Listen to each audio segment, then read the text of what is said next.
Well, we're delighted to bring you this South African Film Festival special event today, joined by a panel of really well-respected and very experienced festival directors and also government representative. We are really thrilled to discuss today the topic of film festivals in general, really, and well, it's going to be a little bit exciting because we're going to be flying a little bit close to the wind. We've got some prepared questions, obviously, as one always does, but we really are looking forward to having an engaging conversation and to sharing some of those diverse views with you, our audience, as we go forward. I'm Collins Rex. I'm one of the festival co-directors of the South African Film Festival, and I'll be your moderator for today. And I'm going to introduce each one of our panelists in turn and ask them to say a few words about themselves. And I'll go in a clockwise direction according to my screen. So I'll start with you, Nashen, if you can introduce yourself, please.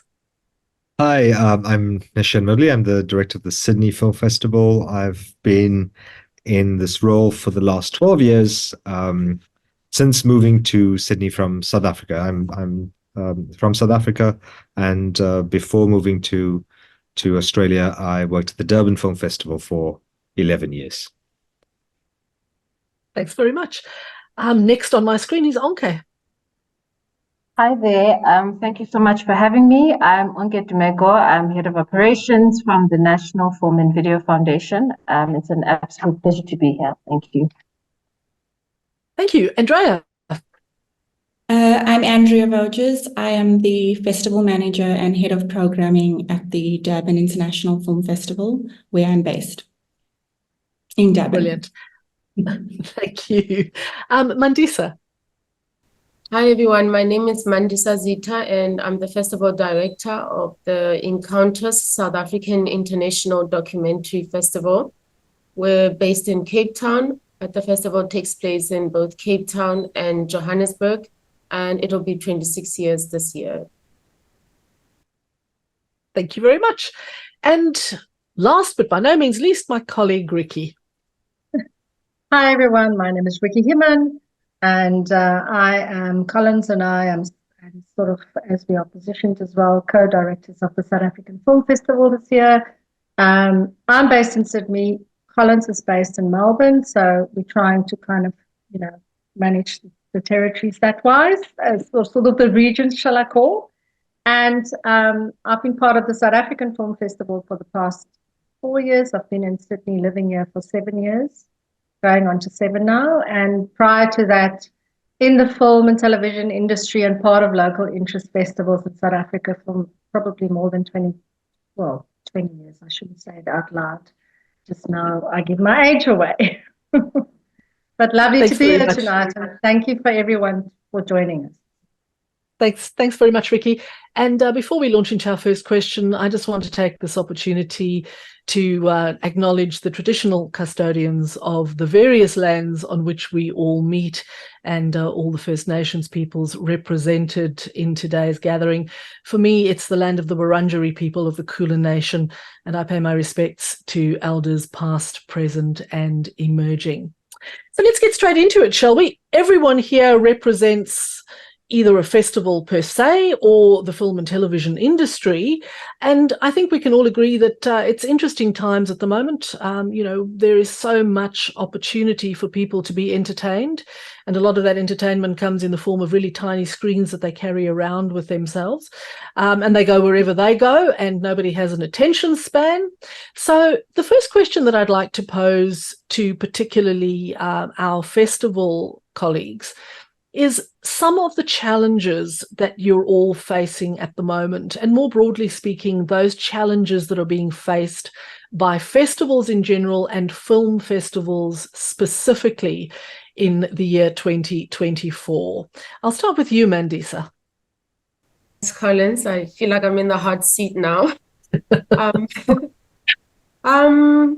Yeah, I've been in the festival sector, the film festival sector, for on and off 10 years, particularly as a festival director for Encounters.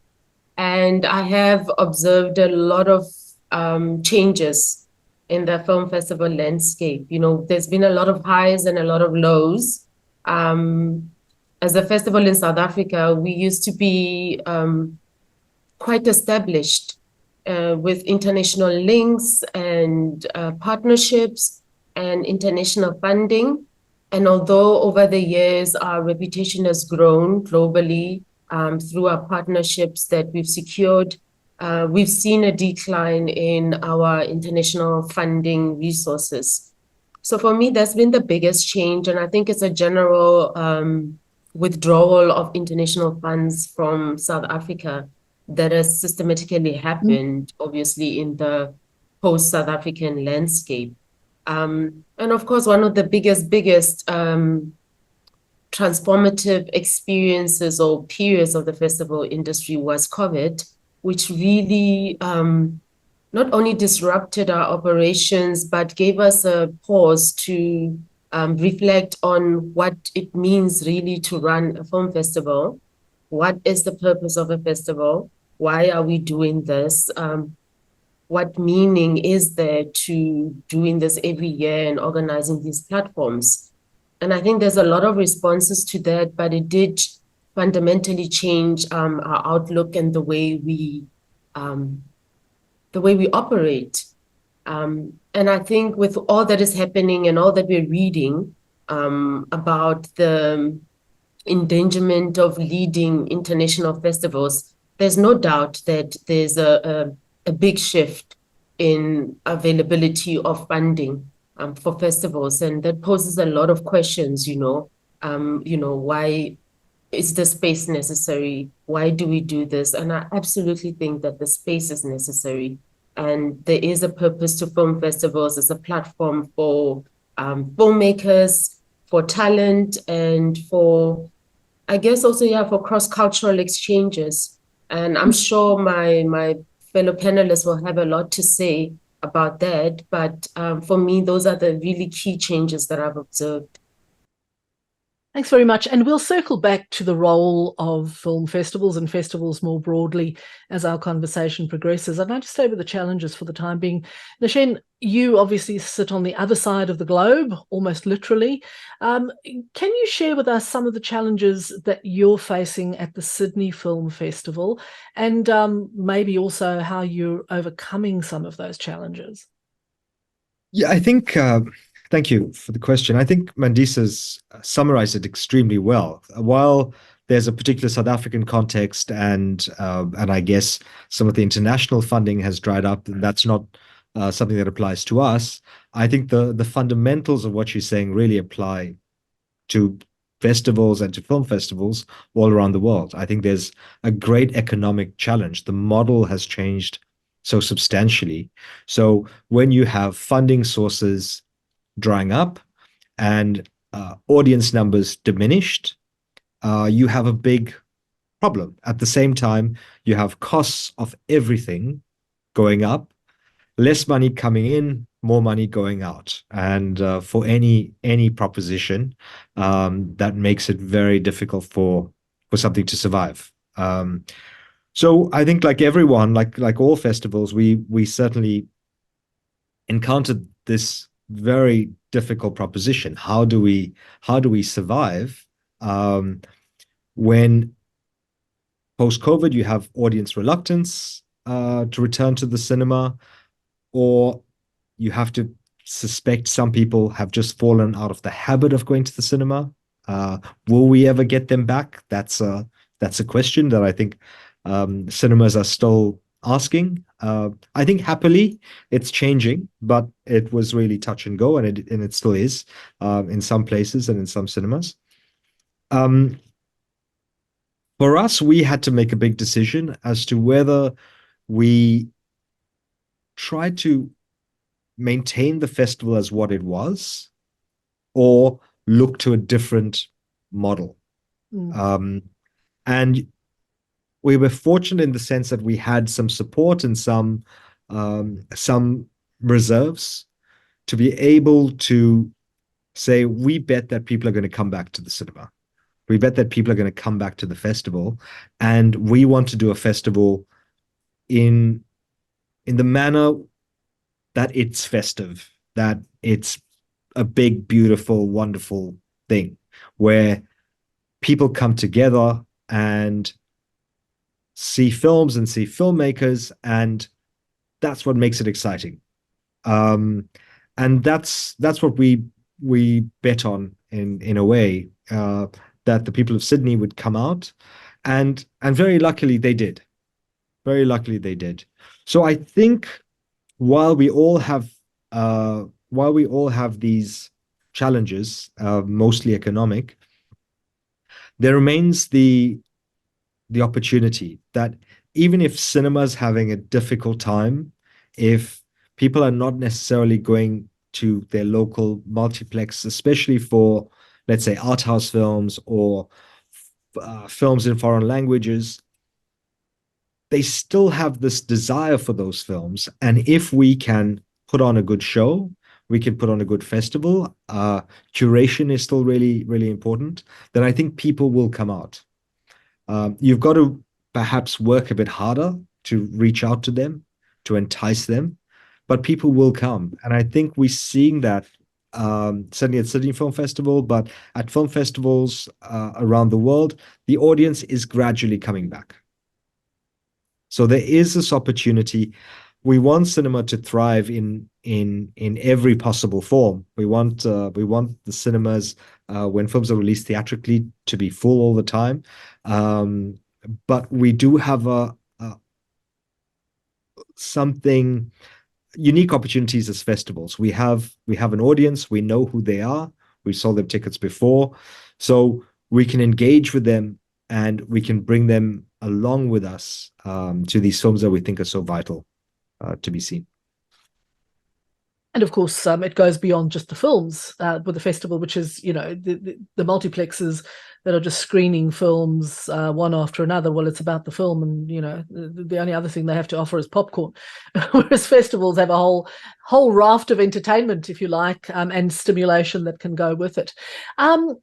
I'd like to come to you, Onke, because obviously something that has been raised now, by both Mandisa and by Nashen, and I'm sure, Andrea, you would raise the same issue, as would Ricky, around funding and how difficult it is to make ends meet sometimes with festivals. So the role of the NFVF, when it comes to the way in which you support the industry broadly and the participation of members of that industry in festivals and festivals per se, how do you do that, and what is it that you do? And frankly, what is it that you might be able to do more of to assist?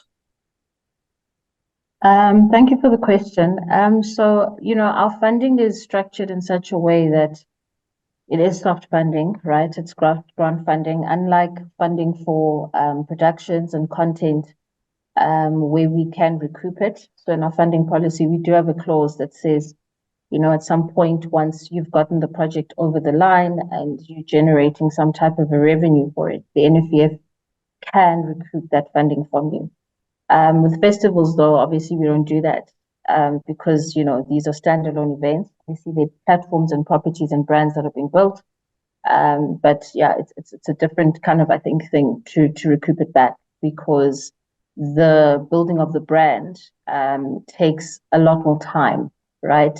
It's a lot more of it's not like a film that can find its distribution place, for example, on one broadcaster, if you're thinking of a broadcaster solely and not even festivals, and then it kind of travels to others over time. So so it is structured soft funding, which we release every cycle. The biggest challenge being that even us as an entity, we are severely underfunded.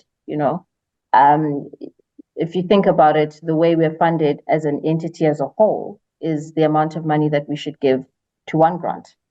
If in the context of an industry that kind of is geared towards that kind of aggressive growth, right? That's how the funding should be. I mean, if I think of particularly a New Zealand and a South Korea, I think for me have played quite important roles in creating good benchmarks for what it looks like when government and private sector invest in the industry for a long term. Unfortunately, I don't think we're there yet, right? As an industry in South Africa, to be honest. And that's why, our funding is as limited as it is. So we release for festivals, we release cyclically. We like to do at least 3 cycles a year, but that's dependent on if we have budget. So, for example, for this year, 2024-25, we had 6 million rand in our budget, right? And the cap for one festival is 1.5 million. So if you do the maths, with the target of 14 festivals, the maths is not mathing, right? No. As people would say currently. It isn't, but nonetheless, it is funding that we have to make available, and we have to navigate and find a way to make it feasible. We've gotten into partnerships with the like of the Durban International Film Festival because of, I think our partnership started about 3 years ago, because of the platform that it represents. Is it as much funding as they would have ideally wanted? No, but it is what we have, right? And it's this constant dilemma, because you have a mandate that is very centralized around enabling equitable growth, right? So it's very centralized around how you spend that funding. So how many previously disadvantaged women, Black, all of those things, how does that picture look, right? Your demographic split of your funding. It's a huge pressure point for us that we have to deliver on. So there's all these different dynamics that you have to work around. In terms of what we can do more, I think partnerships for us become fundamentally important, the partnerships that we can get into to extend the arm of what our funding can be. And also just restructuring some of the funding that we get. So, for example, with the Presidential Employment Stimulus Program, which we do, which is also known as PESP, it's an additional layer of relief funding. So since its onset, I think, film festivals have been the third stream. So stream 1 is production, stream 2 is skills development and training, stream 3 is film festivals and public screenings and whatever. And typically they've always gotten the least amount of funding, about 12 million. And this year for PSP5, for the first time, we've doubled that, right? So the job, it's a job creation program. The jobs then obviously have had to increase. But the most important thing is that the funding availability has increased just to create more visibility of festivals. So that's essentially how we fund, and we also understand that we're doing it in the context of what's happening currently in the climate, with a lot of your traditional cinemas closing down different outlets, not closing down outright, but different outlets, and having to figure out then what is the role then of festivals as very, very, very key components of distribution. So it's not a full outright solution to say that we've doubled the amount of funding we're giving for one installation of PSP. But it's definitely one of the many things that we hope to do. And we're very well aware that there's a lot more that can be done. It's just a matter of working it out within all of the different moving parts that one has to pay attention to. Great stuff. And look, I don't think anybody envies you having to divvy up limited funds when everybody wants a piece of you. And I think we all acknowledge the fact that all governments struggle with the same issues. And if we've got a little bit more time at the end of our discussion today, I'd actually like to circle back to that discussion around the role of government and what it should and shouldn't be doing, actually, when it comes to funding things like film and film festivals more particularly. Andrea, I'd like to go to you now and talk a little bit about the role of film festivals. How do you balance the scales between pure entertainment on one hand, wanting to make a difference in terms of bringing people exposure to diverse cultures, diverse groups of people, education to some extent? How do you walk that fine line, and where do film festivals fit into the grand scheme in terms of what they do and how they do it? Thanks for the question. I think each festival, I think we're all aware, has a different kind of brand or feeling or curation. At the Durban International Film Festival, since I've started it, I think the programming is very much, we want the films to be, some films to be entertaining so that there's a balance. But the programming really is around human rights, making people aware of what's going on in the world. So, like I said, I think different festivals, the program or the artistic director kind of sets the tone for the programming, and for DIF, that's important for us. So our programming, we make sure that there is enough geographical spread, that the filmmaking is of a high standard, that we are celebrating really great cinema. Our program has shrunk quite a bit. From 10 years ago, we had like 75 feature fiction films, and now we just have about 30. That's just features. There were docs, shorts, and so on. So it is much harder to put a program together. And the reason why it shrunk is because of screens. We've seen so many cinemas close down, and it was just announced a couple of weeks ago that Dumeko, I think, will lay off more staff and close more sites. So there's availability of screen, but also screening fees with our exchange rate.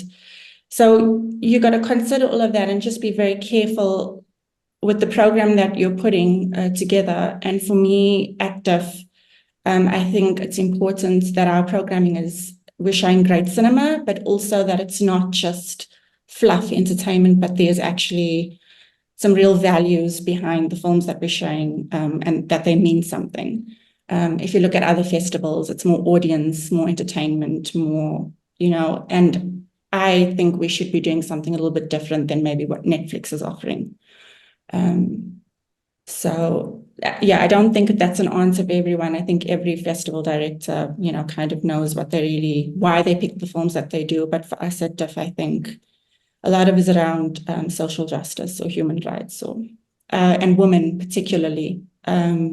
I think this year our program will be 75% women-led films, and a lot of the stories are around women and around Africa.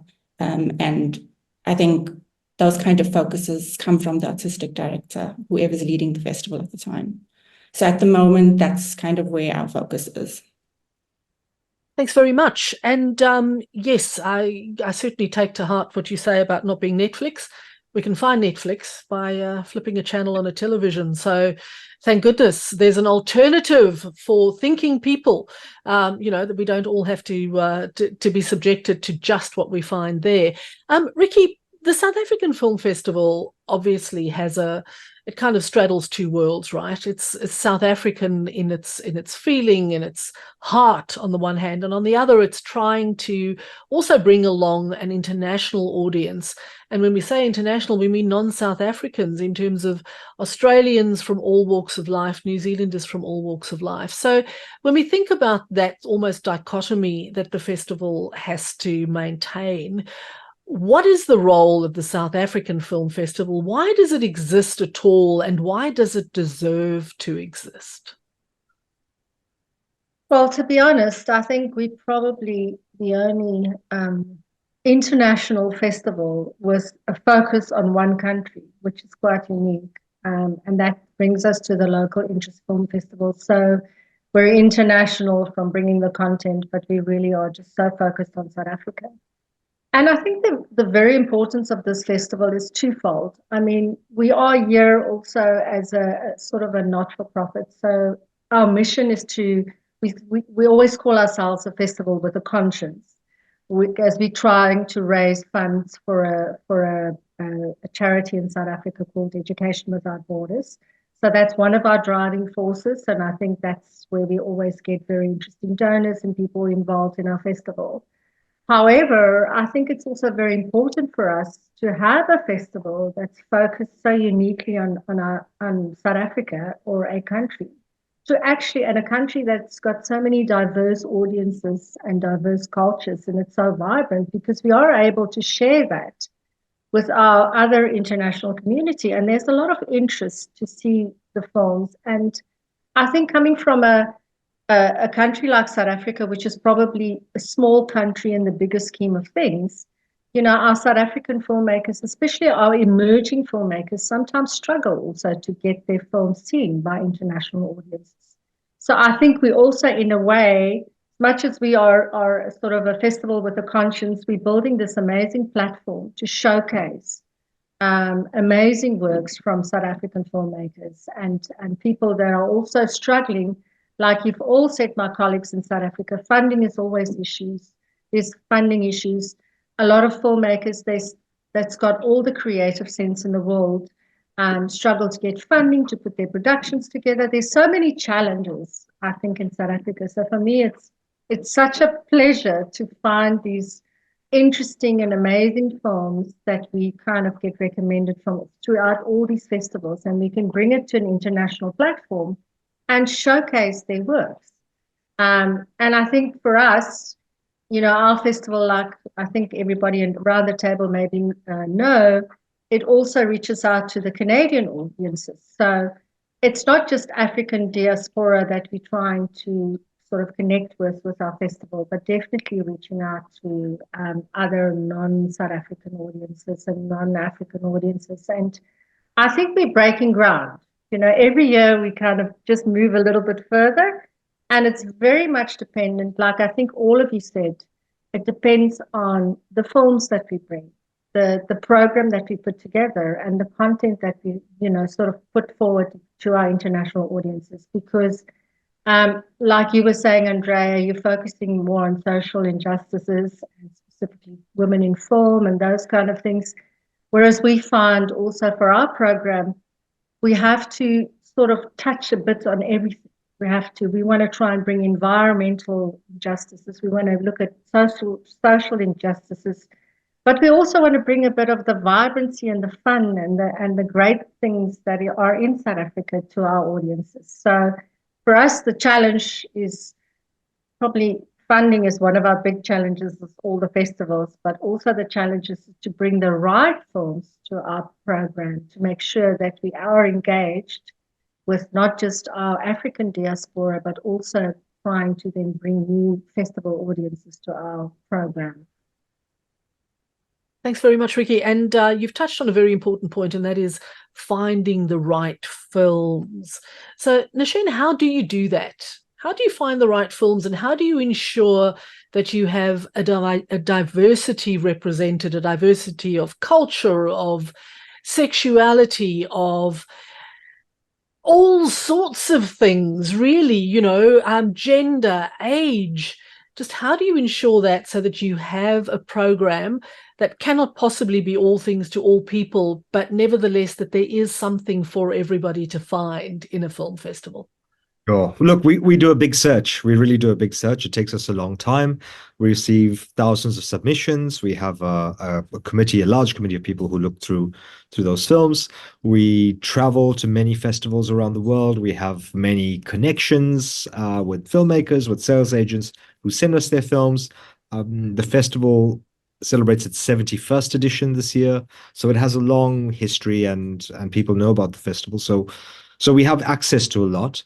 It helps that we also show a fairly large number of films. We show in excess of 200 films, and we have a large audience in excess of 120,000, and we know that's not a single audience. That's not an audience with a single set of tastes, right? It's a very diverse audience, ranging in age, we say, from 4 to 84 or older. And Sydney, of course, is an incredibly multicultural city. I think we're home to more than 200 nationalities. So we try to create a program where, regardless of your taste in cinema, there'll be something there for you. So there's an entry point for anyone, whether you're into, something quite close to the mainstream, or horror films, or a pretty mainstream animation, to really experimental cinema, or films from Uzbekistan. That's your thing. We'll try to have something for everyone. And in terms of ensuring that diversity, we do take the geographical spread very importantly. So every year we screen films from more than 60 countries. In terms of our programmers and consultants and advisors, it's a very diverse group of people. And that's how I think we are able to present such a range of films that everyone can feel, well, this is my festival. And that's really important for us.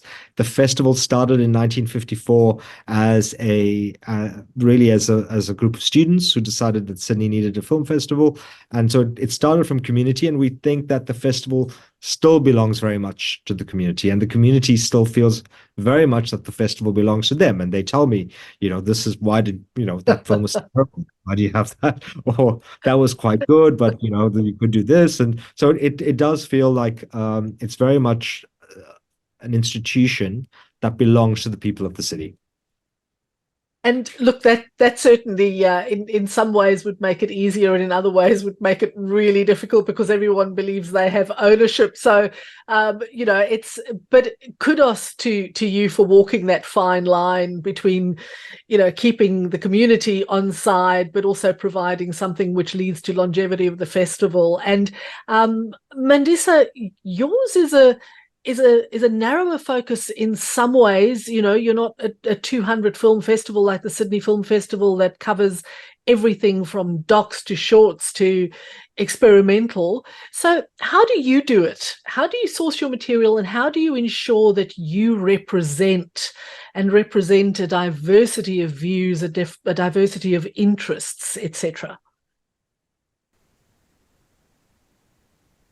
Really resonated with what Nashen said, because it is about catering to a very wide audience and wide taste, and making sure that there's something for everybody.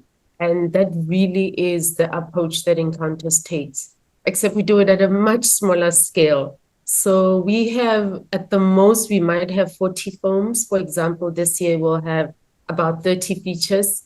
And that really says a lot about our curation, because Encounters obviously is a documentary festival and one of the few on the continent that really cater for the genre. But we're very proud to have a dedicated audience. And in spite of our small program, we have a great attendance at the cinemas, and that is the public. So our curation is quite well considered. And we have, as Nashen said, also have a lot of relationships that have been built over the 26 years of the festival, with distributors and sales agents and other festivals from around the world. We don't travel as much, but we do get a lot of approaches from our partners and our friends. And people have personal relationships with us, people that have been at the festival always email us or let us know their latest features. So the curation is really based around relationships. But we're also very intentional about providing a platform that is more developmental, because of where the South African documentary industry is. It's still a developing industry. There's still only a handful of really experienced, older, I would say, documentary filmmakers whose films travel. So we still have a long way to go with advancing the genre and really capacitating our sector to make feature documentaries, creative documentaries that travel. I think that's an area of development.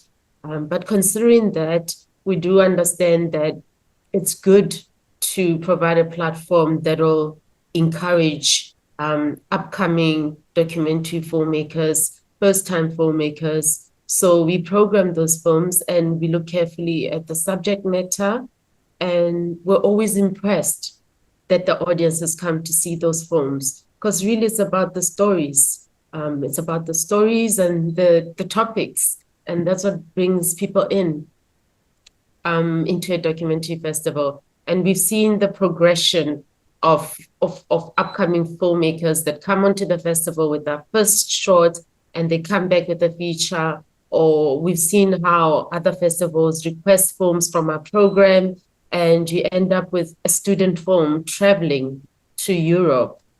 So there's all those stories, but it's very intentional and it's very purposeful. And we understand that we're not going to always show the best high value production documentaries, but the ones that we do show always have an audience. And we love that it's a very diverse space.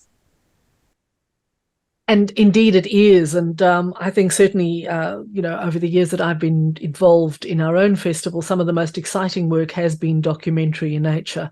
But as you mentioned rightly, there are only a limited number of really experienced documentary filmmakers in a country like South Africa.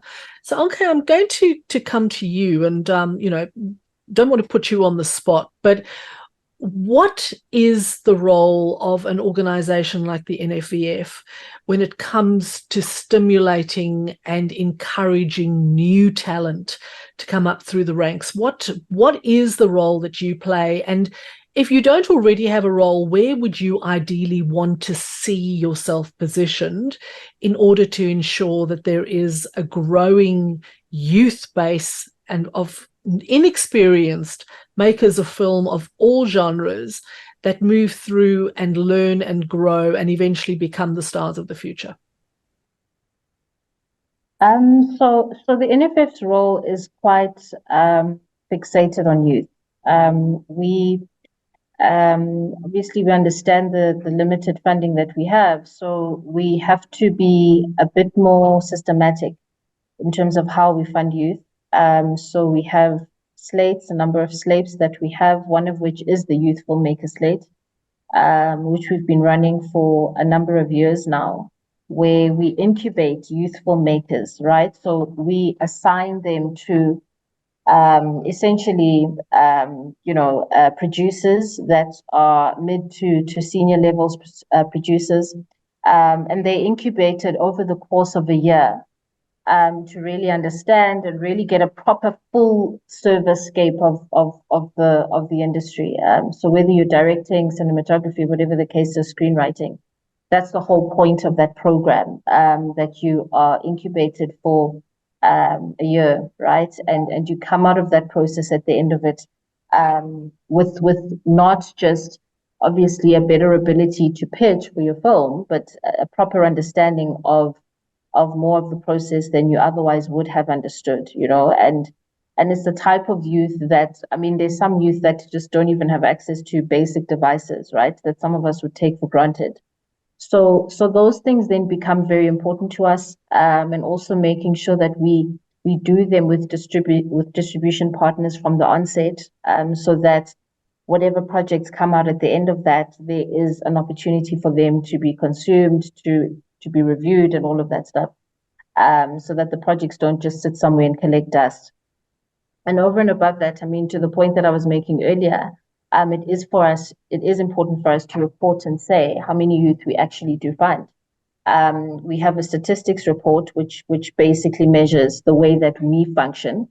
And in the past 5 years, what we have done is we have funded 81.6% Black people, 51% of which are female, and the majority of which are tier 2 and tier 3. So most of your tier 3s obviously are sitting under, most of your youth are tier 2s and tier 3s, particularly tier 3. So a lot of our funding has been developmentally focused, right? And at least the numbers are there to show that. And it's important for us to do that because that report is public information, but more than anything else, it's important for ourselves to track ourselves, and be mindful of how exactly we are funding it.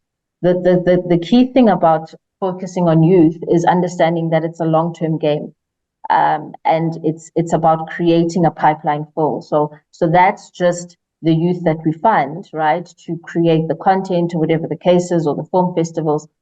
Then you have to go a couple of steps further back to look at our bursaries and how many students we have supported through the bursaries that we have implemented throughout the years. Preceding that, then the schools programs that have been done, because before you even are aware, right, that the NFVF can offer a bursary for you to go and study filmmaking, you need to, be aware of the industry, be aware of the opportunities, and that's when then the NFVF schools programs come into effect. So it's basically, I know that in some industries they call them, catch them while they're young and get them for life. But that's something that we have to kind of be more, we have to definitely strengthen. It definitely takes a lot more funding. But what doesn't necessarily take funding is building the structure, right? Which is what we've done. And the point also is then to also refine that structure and improve it. So that whenever we do have additional pockets of funding through whatever partnerships that we have, then we know where to systematically place them. Thanks very much. And yes, it really is important for every festival represented here, and in fact worldwide, that there is a groundswell of young people coming into the industry and producing that really exciting work that I think everybody is looking out for, both from an audience and from a festival director perspective. I'm conscious of time, and I think we sort of are drawing our conversation to a close. Andrea, I just want to ask you if you can quickly share with us, how exactly do you engage with your audience, and how do you measure success? I'm new to the role. I used to work at the film festival a very long time ago, from 2010 to 2014, in a very kind of administrative role. So I'm kind of quite new to this. I began last year in February, and at a time where things are not kind of normal coming out of the pandemic. And then in particular, Durban had riots and flooding and that kind of thing. But this year we really are, now that we're more settled and kind of stabilizing, we're making, there's quite a few initiatives that we are going to launch this year. One is that I think part of the reason why our audiences don't we don't have as much attendance as we want is because of money, disposable income. And, when it was announced that Ster-Kinekor was closing a few sites and that kind of thing, and if you just read the comments on social media, a lot of it was around people's inability it's just too expensive. So the way we want to engage this year is, like, one initiative is the first 300 film students to register will get a free festival pass. And in fact, we never had festival passes before this year. We used to just sell tickets, a single ticket. And the festival passes will basically mean that people pay 50% less per ticket. So those are the kind of ways that we're wanting to engage and kind of look at our films and think about the topics. And if it's a film on Alzheimer's, just be more aggressive on reaching the communities that might be interested in that film. So we are intensifying our marketing and our initiatives now that we're kind of stabilized. And the way we measure success, I think, is through attendance. We want people in the cinema. We don't want cinemas closing. And we believe that this is the best way to build community, is for everybody to come around and share something together that they enjoy, rather than everyone kind of being isolated in their homes. And I believe loneliness is on the rise. It's like an epidemic. It's pretty bad. So for us, I think that's success. It's the filmmakers getting a chance to show their films, to engage with audiences through Q&As, and to build community in Durban. And we don't become really closed off and isolated. So, and that is as good a reason to exist as any. It certainly is it's a very noble cause. I am going to draw today's discussion to a close with one final question to each one of our festival directors, and I'll start with you, Ricky. If you can share with us what is next for the South African Film Festival. Now, we know we're about to launch, so, the future seems an awfully long way off. But provided we survive the next couple of weeks, what is next for our festival? I think we're sort of in a similar category as where Mandisa was saying that her festival is a lot more exclusive and more focused. So for us, I think for us to exist and to really build out our sort of audience and sustain it over the years, I think we're going to have to find more collaborative ecosystems with other local interest festivals and what's happening in our sort of cities and with events to really try and reach out to our African diaspora. Because I'm touching a little bit on what Andrea was saying. You know, if we talk to our local communities, especially the migrants that's coming from Africa, there is even more loneliness living in an international city and being by yourself, I suppose, than being amongst your own community. So I think it's also vitally important to kind of create little mini events where we can actually get people together to sort of reach out on social media and to bring people together with sort of we have a sort of a version of nostalgia, I think, Collins, in our festival. People always talk about how they kind of, you know, miss their country, miss their sort of people and communities. So for us, we kind of try and see how we can be more collaborative, how we can kind of reach out to more diverse communities, and therefore our programming and our sort of getting compelling films and getting a lot of support from, you know, all of the people that love our festival is vital for us to sustain. Thank you. Nashen, 2024 and beyond, what's on the cards for the Sydney International Film Festival? Yeah, well, I think when you work at a festival like this that's been around for such a long time, you feel like you're here for a relatively short time, and you want the thing to last for another 100 years, right? You want it to last forever. And what you've got to do is try to, as best you can, put in the parts for that festival to be sustainable going into the future. Andrea's point was a good one, that you need cinemas. If you don't have cinemas, you can't do the kind of festival that we want to do, which is bringing people together and this communal shared experience of cinema. So we've got to do our best to protect the ecosystem of cinema. We've got to promote these films that we champion and say that these are films that should be made, that should be celebrated, that should be seen in cinemas.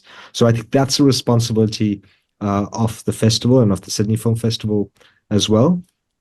But I feel the future is bright. During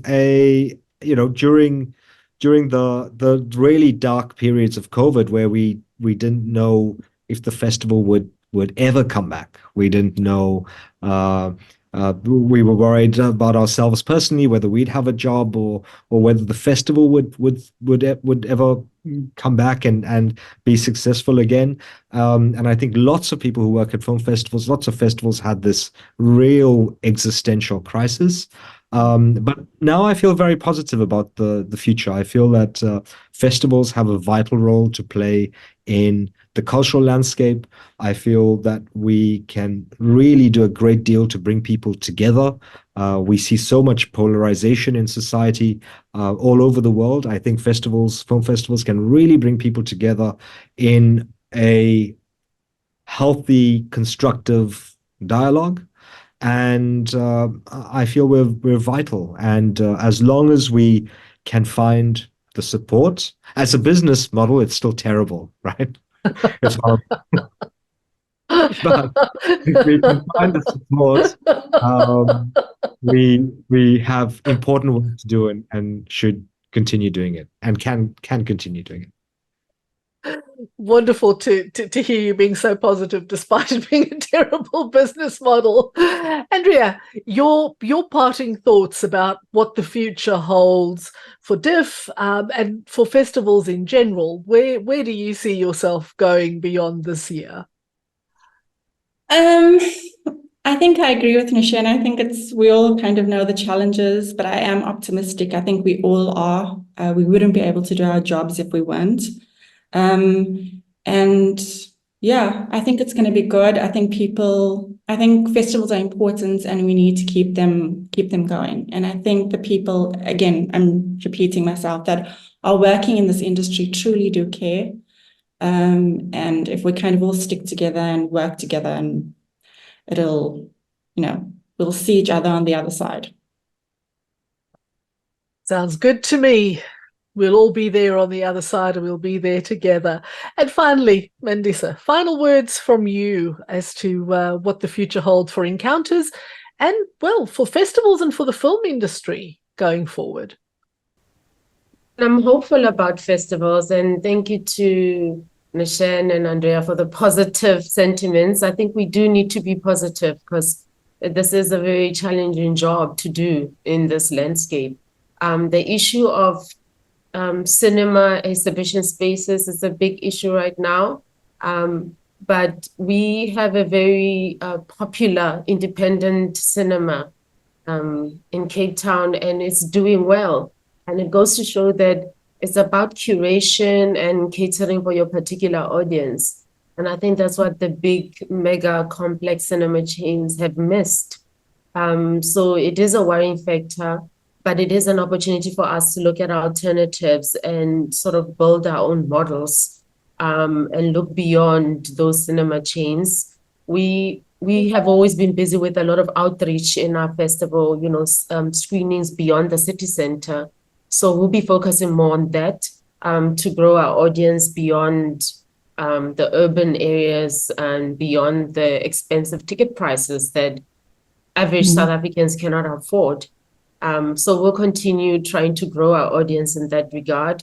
But as an organization and as an institution, we are more focused now for the next 4 or 5 years on our strategic objectives to really produce programs that will give South African filmmakers the skills and capacity to hone the creative documentary production capacities. So we'll be focusing on that so that we can be able to produce the next generation of documentary filmmakers and finding resources and revenue for those programs.